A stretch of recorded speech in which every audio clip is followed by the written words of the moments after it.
was going to be about why I took Social Security and retired at age 62. And I did not want to do that as a talking head. So I thought I would go ahead and do some of my pyrography work, this little sunflower piece that I'm doing. And that way you can look at that while I'm talking instead of looking at me jawing at you. So let's roll the footage.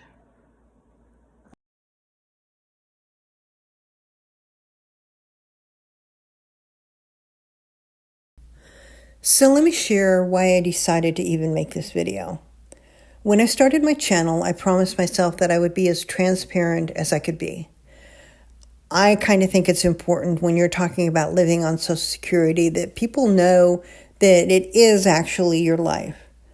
According to Motley Fool, 1 in 3 people retire without any savings, so it's not like my situation is unusual. But when I started looking for channels by people in my situation, namely a senior, living on Social Security, trying to make ends meet, sharing frugal tips, and demonstrating that they are enjoying life in spite of the financial struggle, I didn't find that many. I found some that were on Social Security and they were doing sort of a daily vlog, but they didn't really address that elephant in the room, like, how are you doing it? So I decided that if I started a channel, not only would it include all the things that I was looking for, but that I would be transparent. During that search for channels created by people in my situation, I came across someone who said he was living on Social Security and he worked part-time to make ends meet. The first couple of years following retirement, I also worked part-time. He seemed to be getting out and doing things and making it work. Then I started looking at earlier videos and I saw that he was making purchases that I sure never would have been able to make. So did he retire with savings? Well, no. There was actually one video before he started working part-time where he was talking about having to find a job in order to make ends meet. He kind of sort of started talking about his budget. He said he had rent, but he didn't tell us how much. He said he had utilities, but he didn't tell us how much. He said he spent $800 a month on food, or that's what he guessed it was. So he really wasn't budgeting at all, which is probably why he had to work part-time. But I didn't know because he wasn't sharing real numbers.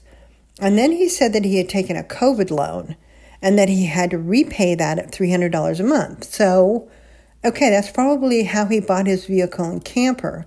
So we really weren't the same in that respect, but I knew I wasn't going to find someone exactly like me. So I wanted to watch his channel a little bit more to see if there was more that I could get from it.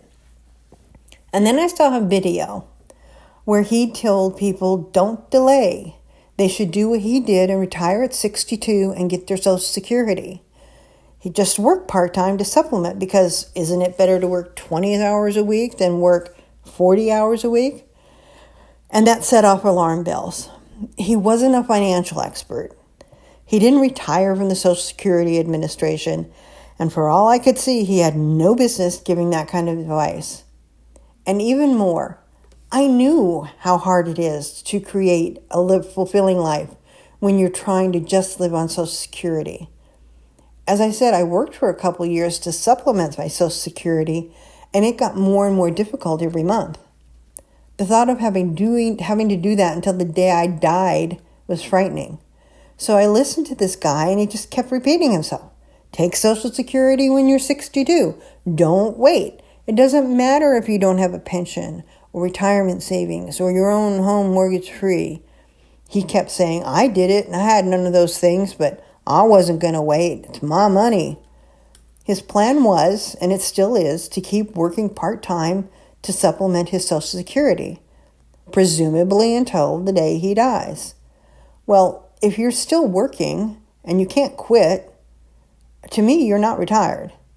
And eventually, even if you don't have a sudden illness or accident, your body's no longer going to want to get up and go punch a time clock. He even did a video saying that he doesn't regret retiring and taking Social Security at age 62. And that's when I knew that I needed to say something. In some ways, Sadly, my life is a parallel to his, but I would never, ever advise anyone to retire and take Social Security at 62 if they're in the same boat as me. So here I am, and I am telling you that I very much regret retiring and taking Social Security at age 62. You know that little game everyone plays about, now if you knew what you know now and you could go back and do it over again, would you?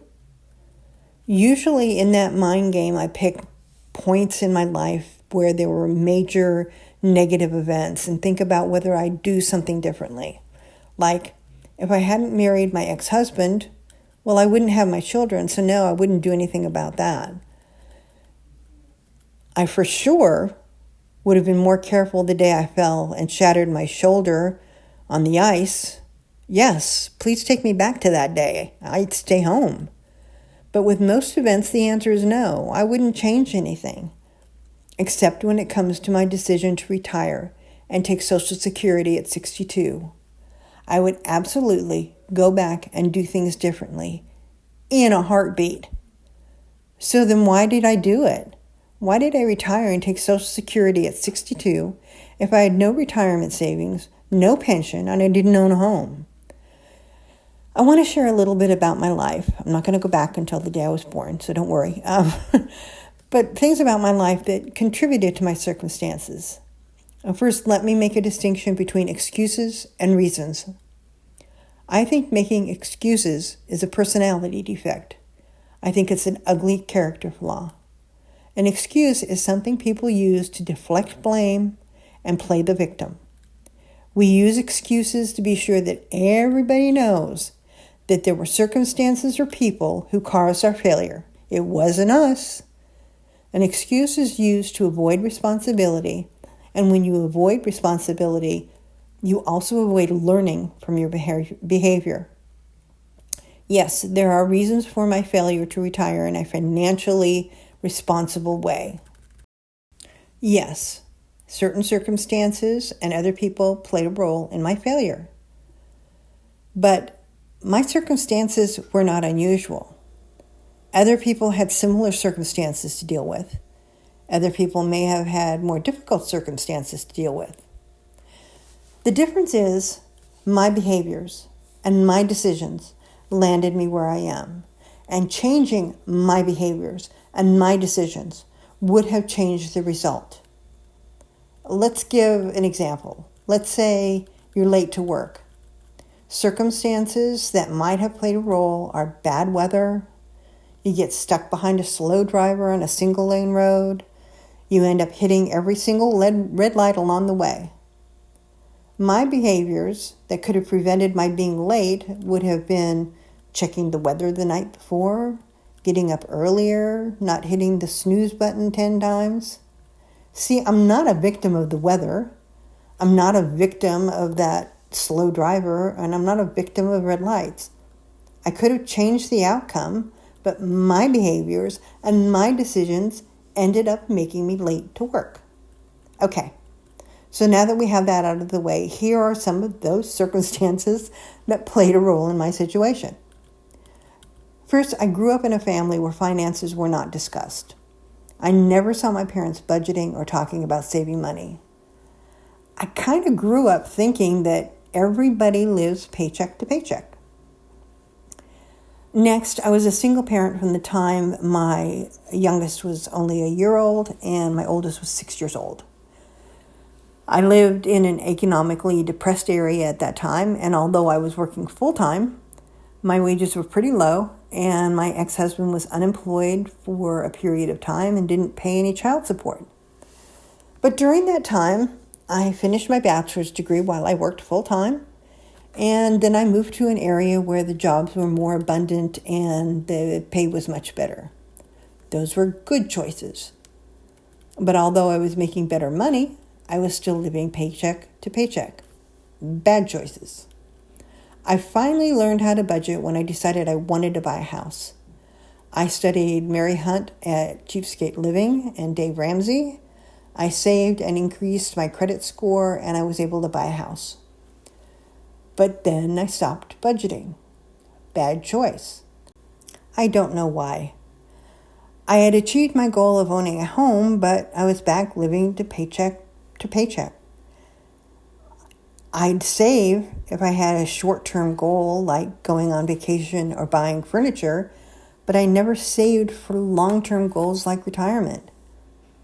In the back of my mind, I guess I always thought I'd have time, even though I knew that I should be saving. And I worked for employers who matched 401k contributions, but you know what?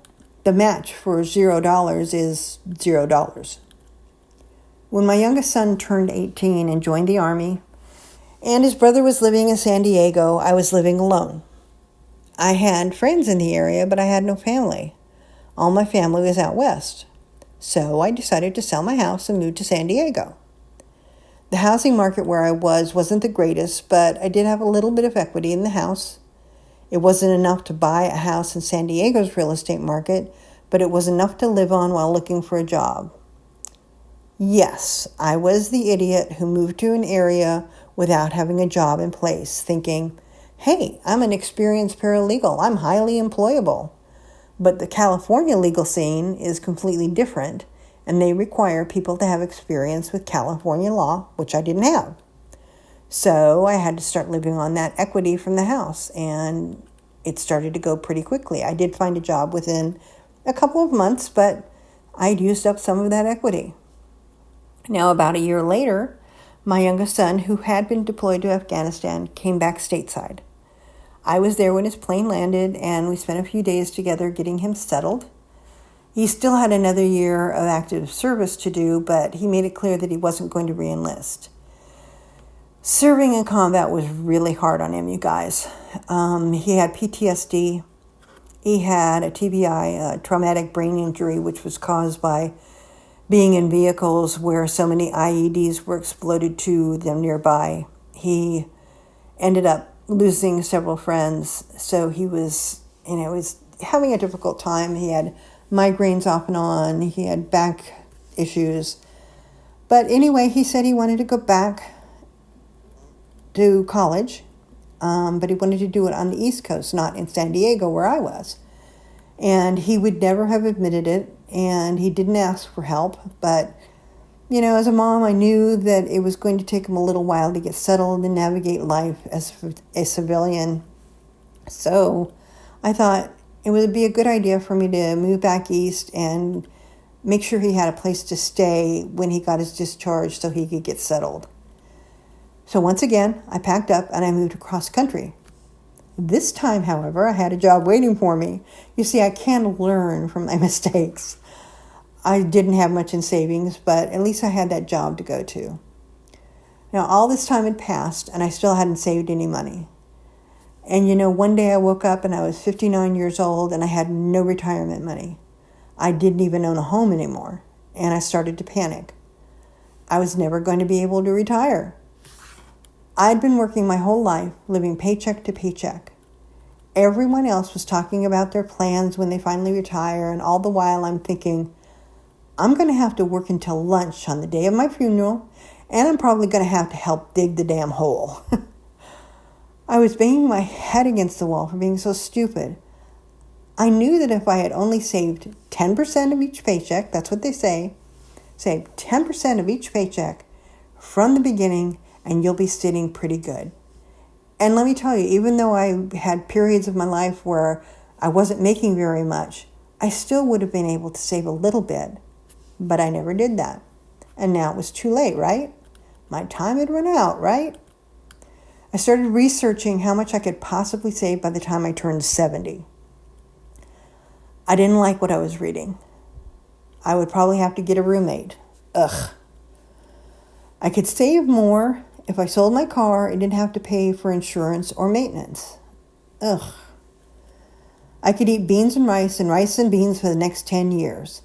And if I did all that with the income that I was making, and it was a good income, I could save $200,000 to $250,000 by the time I turned 70 in 10 years. At age 70, I would receive about $2,300 a month in Social Security, not including cost of living increases. I would probably be able to purchase a condo outright, and I'd be able to have a better retirement. Now, I was thinking about these choices, and a couple things happened. First was that fall I told you about. I was heading to work. I slipped on some ice. I shattered my shoulder, and I had to have a hemi replacement surgery. I mean, I shattered the shoulder so bad that most of the bones in my shoulder and one in my arm had to be replaced by titanium. And it was the most painful thing I'd ever been through. I was out of work for a couple of weeks, and I had physical therapy for about 3 months. And also, shortly after surgery, I had a pulmonary embolism, and it landed me back in the hospital. It was touch and go for a day or so, and I was scared. While I was in the hospital with that pulmonary embolism, I texted the man that I had been seeing. We had been seeing each other off and on for 10 years. Even in the time when I was in San Diego, we had kept in touch. And I let him know what had happened and that I was in the hospital and scared. And I texted and asked if he could please come see me. He didn't respond. And finally, after a while, he did respond to say, "I'm sorry you're going through all this, but I just don't have the energy to deal with it." So the relationship ended. During this very downtime in my life, when I should not have been making any major life decisions, when I was really pissed at the world, and when I was very much playing the victim, what I wanted to do was run away, as if that would somehow make things better. But to do that, I would have to make it work on just Social Security. So I researched some more, came across the idea of living overseas, and that just was not something I wanted to do. And then I came across the whole nomad thing. Living in a van down by the river. Yep, I bought into the rainbows and butterflies image of van life. I had enjoyed my cross-country trips and traveling. I'd always imagined traveling in retirement. Not in a van or an RV, but that's just a minor detail, right? So I did it. I worked hard for a year saving pennies. Remember, I'm really good at saving for short-term things, just not for long-term things like retirement. I sold almost everything I had, and I applied for Social Security. I traded my four-door sedan for an SUV. I bought myself a small cargo-style trailer, and I towed it out west where my brother-in-law helped me build it out. The one smart thing I did do was create a plan B for myself. I got myself on the lists for low-income senior housing. Most of them had 3 to 5 year waiting lists. But hey, that's okay, because I was going to be happy being free, traveling around for a couple of years at least, right? I had it all figured out. There were things I hadn't counted on. How hard living on the road was. Yes, there was some great scenery, but the rainbow and butterfly moments don't happen very often, people. Having one gimpy arm and a body that was beginning to feel the pains of aging. The physical labor involved in unhooking a trailer, setting up camp, breaking down camp all by yourself, having to throw money at my SUV to keep it running because without it I was stuck, maybe in the middle of nowhere, trying to live in a very small space and everything taking 3 times longer to do, and I wasn't enjoying myself. What's more, I realized that at this age, I really didn't enjoy camping. Yes, I enjoy traveling. I like driving and stopping to see things, having experiences.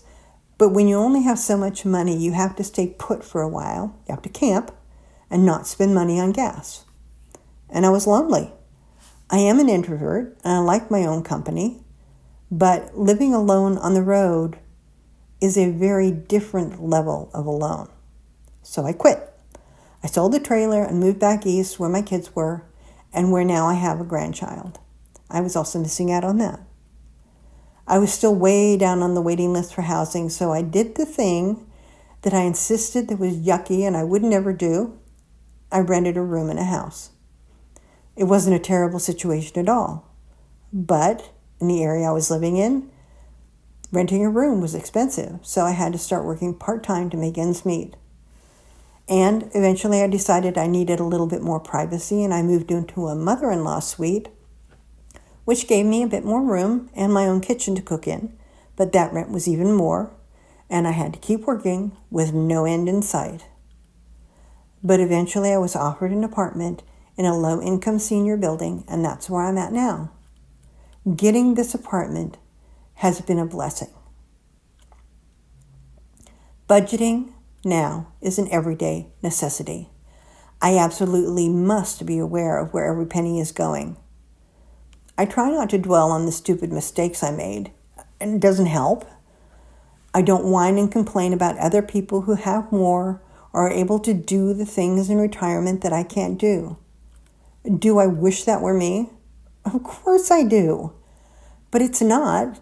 And now I am paying the stupid tax for my choices, as Dave Ramsey says. They were my choices, and they were my choices alone. There were circumstances that played a role in all my financial decisions, but you guys, it's not like I was a cow that was put into a handling chute and the only place that I had to go was forward and I had no other choices.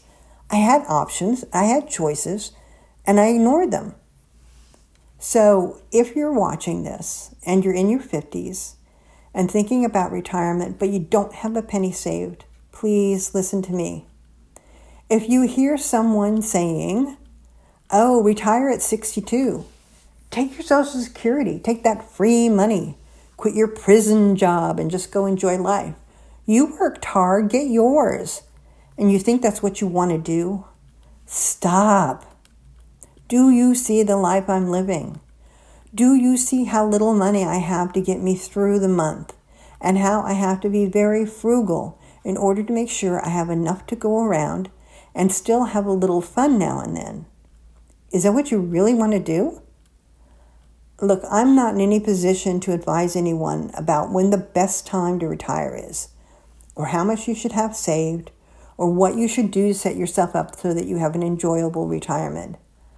I don't know what you want your retirement to look like, but I will tell you that you should not think that just because you're in your 50s and haven't saved anything, that this is the only option you have. It's not. Find a financial expert to sit down with and make a plan so that you are set up to have the kind of retirement you really want, not just something you're willing to settle for. Don't take the advice of a random person on YouTube, including me, on what you should do to make sure you're set up as well as you can be. Should you retire at age 62 with $1,500 or $1,700 a month in Social Security, no savings, no pension, no mortgage-free home to live in, just because then you're able to live free and quit your prison job? Hell no. And anyone who tells you that that's what you ought to do does not know what he is talking about. If you have a choice, please, please think long and hard. Look, I'm enjoying the life I've created now. I have nice, stable housing. I have enough money to meet my basic needs plus more. I have a hobby I love doing. I make sure I get out and have experiences away from my four walls. I have family and friends who I love and who love me, who I get to spend time with. I get to be an on-call grandma, which is the best thing of all. I'm grateful for every single thing I have, and I live my days mindfully and with joy. Somehow I landed on my feet, and sometimes I laugh to myself and I tell myself I'm damn lucky it turned out this way. Despite my bad choices, despite not making better decisions. But don't do as I did. And please don't listen to anyone on YouTube who has no business giving financial advice. There are some great YouTubers you could watch, like Holy Schmidt and Otter's Retirement Corner and Dr. Ed Weir. All these creators have education and experience in finances. But you should still also go visit one-to-one with a financial expert to find out what it is that you can do. I'm sure this has generated some questions, and it was impossible for me to share a lot of details in this short video. So if you have questions, please don't be afraid to ask me. I'll answer them as honestly as I can. If you'd like to share your experience, this is a safe place. There is no money shaming here. So please feel free to do that. But if you have questions you'd like to ask me in private, my email is in the channel description. I welcome you to email me. And thanks for listening.